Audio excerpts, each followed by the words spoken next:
ناظرین گرامی، السلام علیکم ورحمۃ اللہ وبرکاتہ۔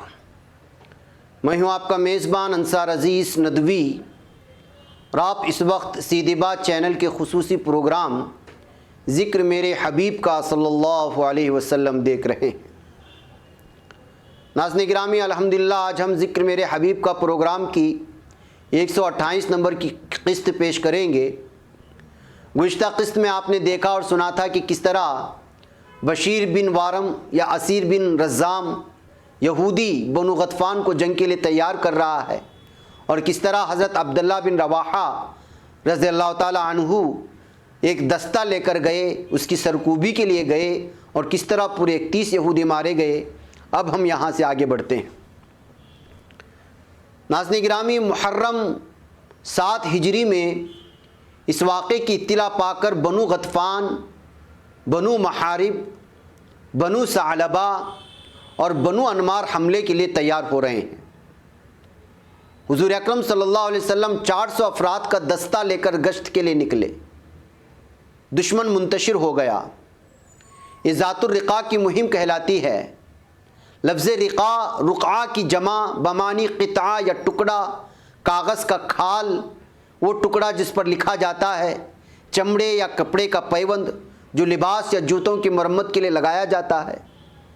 اس غزوے کے اس نام سے مشہور ہونے کی وجوہات بہت کچھ ہیں۔ دیکھا جائے تو چونکہ موسم بہت گرم تھا اور مسلمانوں نے اپنے پیروں کو کپڑوں میں لپیٹا ہوا تھا تاکہ گرمی سے انہیں کوئی نقصان نہ پہنچے، اور یہ بھی کہ مسلمانوں کے پاؤں پیدل سفر طے کرنے کی وجہ سے زخمی ہوئے تھے، چنانچہ انہوں نے اپنے پاؤں پر چیتھڑے باندھ رکھے تھے۔ اس کے علاوہ مسلمانوں نے جو راستہ طے کیا وہ لیوان نامی پتھروں سے بھرا ہوا تھا، اور ہر پتھر کے ہر حصے کا رنگ دوسرے سے مختلف تھا۔ رقاع جنگ کے میدان کے قریب ایک درخت کا نام تھا۔ رقاع مدینے کے قریب ایک پہاڑ کا نام تھا جس سے ہو کر مسلمان گزرے تھے۔ ذات الرقاع اس مقام کا نام ہے جس میں رسول اکرم صلی اللہ علیہ وسلم نے قبیلہ غطفان کا سامنا کیا۔ اس مہم کو غزوہ ذات الرقاع کا نام اسی لیے بھی دیا گیا کیونکہ وہاں نخیل کے مقام پر سرخ اور سفید دھاروں والا پہاڑ تھا۔ نماز خوف کا حکم اسی مقام پر نافذ ہوا چونکہ یہ نماز ٹکڑوں میں پڑھی گئی، چنانچہ اس غزوے کو ذات الرقاع کا نام دیا گیا۔ اس عسکری مہم میں مسلمانوں کے پرچم پھٹ گئے اور انہیں کپڑوں کے پیوند لگا دیے گئے۔ ذات الرقاع یعنی پیوند والے پرچموں والا غزوہ۔ یہ ساری کی ساری چیزیں ہیں کہ اس غزوے کا نام رقاع کیوں پڑا۔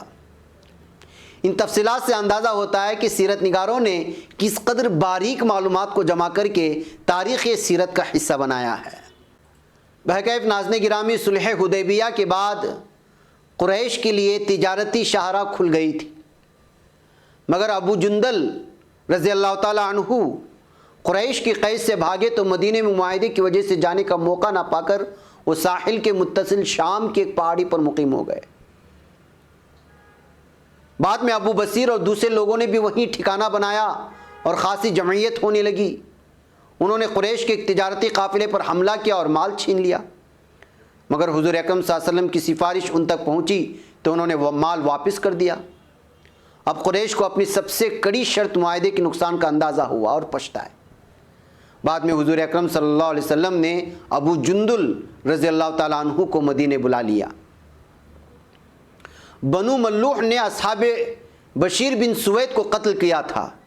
ان کی تنبیہ کے لیے عبداللہ لیثی ایک گروپ لے کر کے گئے۔ معمولی جھڑپ ہوئی، دشمن ٹولی کے کچھ اموال ضبط کر لیے گئے۔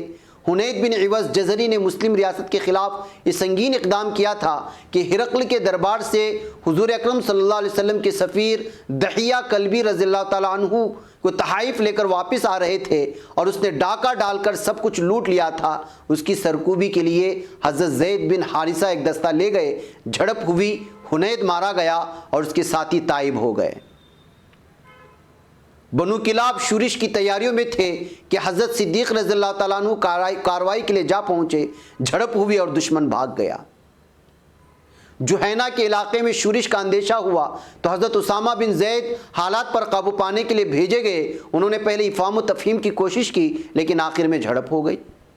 اس موقع پر حضرت اسامہ رضی اللہ تعالیٰ عنہ سہیگ بن مرداس کا تعاقب کر رہے تھے کہ اس نے کلمہ طیبہ پڑھ لیا، مگر حضرت اسامہ نے سمجھا کہ قابو میں آ کر جان بچانے کا حیلہ کر رہا ہے، انہوں نے اس کا خاتمہ کر دیا۔ حضور اکرم صلی اللہ علیہ وسلم کو اس سے سخت صدمہ پہنچا، کیونکہ انسانوں کی اصلاح آپ صلی اللہ علیہ وسلم کا اصل مطلوب تھا، نہ کہ ان کا خاتمہ۔ اہل فزارہ و عذرہ نے معرکہ خیبر میں یہود کی امداد کی تھی۔ ان کی سرسری تنبیہ کے لیے حضرت بشیر بن سعد بن ثعلبہ خزرجی رضی اللہ تعالی عنہ مختصر سا دستہ لے کر گئے، معمولی جھڑپ ہوئی اور حریف مغلوب ہو گیا۔ بنو سلیم کے بارے میں حملے کی تیاریوں کی اطلاع ملنے پر ابن ابی العوجہ 50 آدمیوں کا دستہ طلایہ گردی کے لیے لے کر دشمن کی سرحد تک پہنچ گئے۔ مخالفین کی تعداد زیادہ تھی، انہوں نے حملہ کر کے پورے دستے کو شہید کر دیا، صرف کمانڈر زخمی حالت میں مدینہ پہنچ سکے۔ اسی طرح بنو خزاعہ کی جانب یعنی ذات افلاح کا علاقہ جو کہلاتا ہے، وہاں پر اس جانب حضرت کعب بن عمیر انصاری بہت ہی چھوٹے گروپ لے کر گشت کے لے گئے۔ حریف طاقتور تھا، اس لیے پورا دستہ بھی کام آیا، شہید ہو گیا، شاید کوئی ایک صحافی بھی بچ کے لوٹے۔ بنی حوازن اسلام دشمن طاقتوں کو متعدد بار جنگی مدد دے چکے تھے۔ ان کے بارے میں اطلاع آئی کہ مدینے سے 5 منزل کی دوری پر وہ حملے کے لیے قوت جمع کر رہے ہیں۔ ایک مختصر سا دستہ حضرت شجاع بن وہب اسدی کے زیر کمان گشت کے لیے بھیجا گیا، کوئی جھڑپ نہیں ہوئی۔ اسی زمانے میں جمادی الاولیٰ 8 ہجری جنگ موتا واقع ہوئی، مگر چونکہ وہ صحیح معنوں میں غیر ملکی طاقت سے لڑائی تھی، اس لیے اس کا تذکرہ ہم جنگ تبوک کے ساتھ علیحدہ کریں گے۔ رفاع بن قیس سردار بنی جشم کے بارے میں اطلاع ملی کہ وہ حملے کے لیے آدمی جمع کر رہا ہے۔ ابو حضرت اسلمی کو 2 آدمیوں کے ساتھ محض گشت کے لیے بھیجا گیا۔ انہوں نے بڑی حکمت سے بغیر کسی قوت کے دشمن جتے کو خوفزدہ کر کے منتشر کر دیا، ان کے جانور بھی ضبط کر لیے۔ بنو خزاعہ کے متعلق خبر ملی کہ کچھ دوسرے عناصر کو ساتھ لے کر چڑھائی کرنا چاہتے ہیں۔ حضرت عمرو ابن العاص ذات السلاسل کے مقام پر 300 سپاہیوں کا دستہ لے کر کے پہنچے۔ یہ جگہ وادی القرا سے آگے ہے اور یہ پورے کا پورا علاقہ اسلامی ریاست کے حق میں برسوں خطرناک رہا۔ وہاں پہنچ کر معلوم ہوا کہ دشمنوں کی طاقت زیادہ ہے۔ حضرت عمرو بن العاص نے قاصد بھیج کر مزید کمک طلب کی۔ حضرت ابو عبیدہ بن جراح رضی اللہ تعالیٰ عنہ کی کمان میں 200 آدمیوں کا ایک دستہ فوراً بھیجا گیا۔ حملہ ہوتی دشمنوں کا گروہ بھاگ گیا، ان کے کچھ مویشی قبضے میں لے لیے گئے۔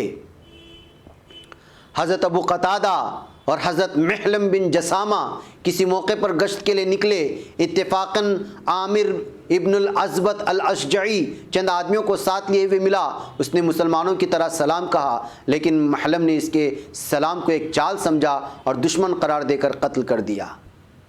اس واقعے پر قرآن نے یوں گرفت کی جس کا ترجمہ ہے، یعنی مومنوں جب تم خدا کی راہ میں باہر نکلو یا نکلا کرو تو تحقیق سے کام لیا کرو، اور جو شخص تم سے سلام علیک کرے اس سے یہ نہ کہو کہ تم مومن نہیں، اور اس سے تمہاری غرض یہ ہو کہ دنیا کی زندگی کا فائدہ حاصل کرو۔ سو خدا کے نزدیک بہت سی غنیمتیں ہیں، تم بھی تو پہلے ایسے ہی تھے، پھر خدا نے تم پر احسان کیا، تو آئندہ تحقیق کر لیا کرو، اور جو عمل تم کرتے ہو خدا کو سب کی خبر ہے۔ حضور اکرم صلی اللہ علیہ وسلم نے بھی سخت تنبیہ کی۔ بعد میں مقتول قبیلے کا سردار وعینہ بن بدر خون بہا کا مطالبہ لے کر کے آ گیا۔ حضور اکرم صلی اللہ علیہ وسلم نے 50 اونٹ اسی وقت دے دیے، اور بڑی رد و قد کے بعد سرداروں کو منوایا گیا، وہ بقیہ 50 اونٹ بعد میں لے لیں۔ رجب 8 ہجری میں نبی اکرم صلی اللہ علیہ وسلم کے حکم سے حضرت ابو عبیدہ بن جراح 300 سپاہیوں کی جمعیت لے کر سیف البحر گئے اور محض سمندر تک گشت کر کے اور چند روز ساحلی علاقے میں ٹھہر کر واپس آ گئے۔ غالباً اس نقل و حرکت کا منشا ایک طرف شاہراہ کی دیدبانی یعنی نگہداری تھا، اور دوسری طرف قریش کو یہ تاثر دلایا کہ آج کل حکومت مدینے کی توجہ اس طرف ہے۔ واضح رہے کہ قریش کے حد شکنی کے بعد یہ نقل و حرکت فتح مکہ کی مہم کا پیرائے آغاز ہوئی تھی۔ تو ناظرین گرامی، یہ چھوٹے چھوٹے معرکے، یہ چھوٹے چھوٹے غزوے، یہ چھوٹی چھوٹی جھڑپیں جو مدینے کے آس پاس میں مدینے کی ریاست کو کمزور کرنے کی کوششیں اور سازشیں ہو رہی تھی، اس وقت کیا ہوا، کتنے سپاہیوں کو لے کر کے کس صحابی نے کن سے جھڑپ کی، کن سے مڑ بھیڑ ہوئے، کتنی شہادتیں ہوئی اور دشمنوں کو کس طرح شکست دی گئی، یہ ساری تفصیلات آپ لوگوں کے سامنے تھوڑی تھوڑی ہم نے رکھنے کی کوشش کی ہے۔ ناظرین گرامی، اس کے بعد اگلی قسط میں چوتھا معرکہ یعنی فتح مکہ کے بارے میں تفصیل پیش کی جائے گی۔ مجھے یہاں پر اجازت دیں، انشاءاللہ پھر ہم سے ملاقات ہوگی۔ السلام علیکم ورحمۃ اللہ وبرکاتہ۔